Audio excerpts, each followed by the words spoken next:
সংযুক্ত আরব আমিরাতের বিপক্ষে দ্বিতীয় টি-20তে হেরেই গেল বাংলাদেশ।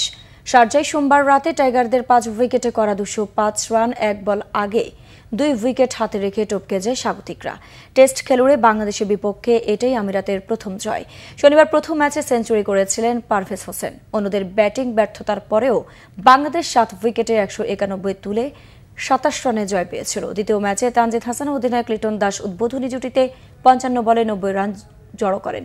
তানজিদ 33 বলে 59, লিটন 32 বলে 40 করে ফেরার পর নাজমুল শান্ত 19 বলে 27, হৃদয় 24 বলে 45 ও জাকের আলী 6 বলে 18 রান করে আউট হয়। 20 ওভারে 5 উইকেট হারিয়ে 205 রান করে টাইগাররা। প্রথম ম্যাচে 164 রানে অল আউট হওয়া আমিরাত মোহাম্মদ জুহাইব ও মোহাম্মদ ওয়াসিমের ওপেনিং জুটিতে 61 বলে 107 রান পায়। জুহাইব 34 বলে 38 করে ফেরার পর ওয়াসিমের 42 বলে 82 রানের ম্যাচের উত্তেজনা পৌঁছায় শেষ ওভারে। আগের ওভারে শরীফুল ইসলাম উইকেট নিলেও দিয়ে ফেলেন 17 রান। শেষ ওভারে আমিরাতে 3 উইকেট হাতে নিয়ে দরকার পড়ে 12 রান।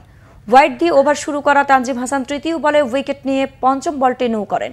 পরের বলে দৌড়ে 2 রান নিয়ে লক্ষ্যে পৌঁছান হায়দার আলী। শরীফুল, নাহিদ রানা ও রিশাদ হোসেন 2টি করে উইকেট পান। একই মাঠে বুধবার হবে সিরিজ নির্ধারণী তৃতীয় ম্যাচ।